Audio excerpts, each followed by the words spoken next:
John Gihon, if maybe this is the thing that we should be doing and not necessarily going back and forth on orders that will be dragged through courts, etc. John, good to have you. Is that what's at play here? Because it's definitely picked up.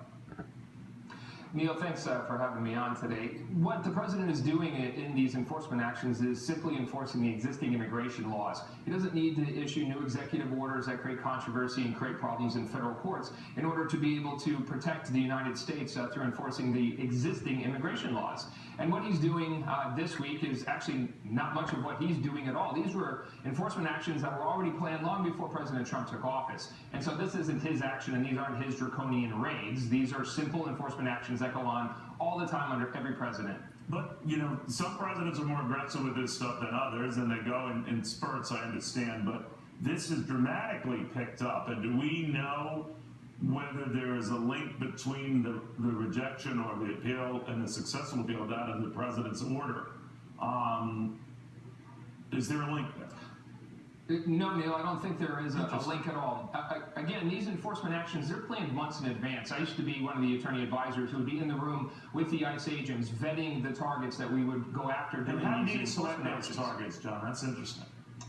You select them by people who are dangerous to the community, first of all, aggravated felons, violent criminal histories, people who have re-entered the United States multiple times after being deported. And that's who you target. You don't target good, hard-working immigrants who happen to be in the country working and doing what they're supposed to be doing, raising families who aren't a danger. Those aren't the people we need to be sending our ICE officers out to round up. Do you target sanctuary cities? No, I don't think you target or not target sanctuary cities. These types of raids don't really play into the sanctuary city narrative because these enforcement actions don't go to the jails and pick people up. The jails and the detainers happen on a daily basis. These are targeted enforcement actions that go after certain groups of immigrants who have presented a danger to the community or violated immigration laws in a severe fashion. You know, John, when I have you here, and you touched on it with the president's executive order that became this whole separate soap opera, do you think he would have been in the legal pickle he ultimately found himself in if he had slowed it down at the beginning, made a clear carve-out for those with green cards, alerted airport personnel? I guess that was the thing, they didn't know what was coming. I know the danger of that is that everybody's in on this, including the bad guys, but could that have avoided the mess that this became?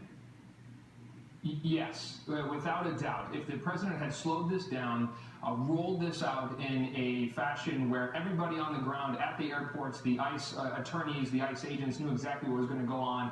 Customs and Border Protection knew this was coming in advance. They had clear guidance on who was to be targeted and who wasn't. They could have avoided that entire fiasco from a couple weekends ago that was terribly, as far as the optics were concerned for the president. That looked awful what was going on at the airports. They were detaining United States citizens, they were detaining lawful permanent residents. They were not enforcing immigration law the way it's supposed to be enforced, and they could have done it much, much better.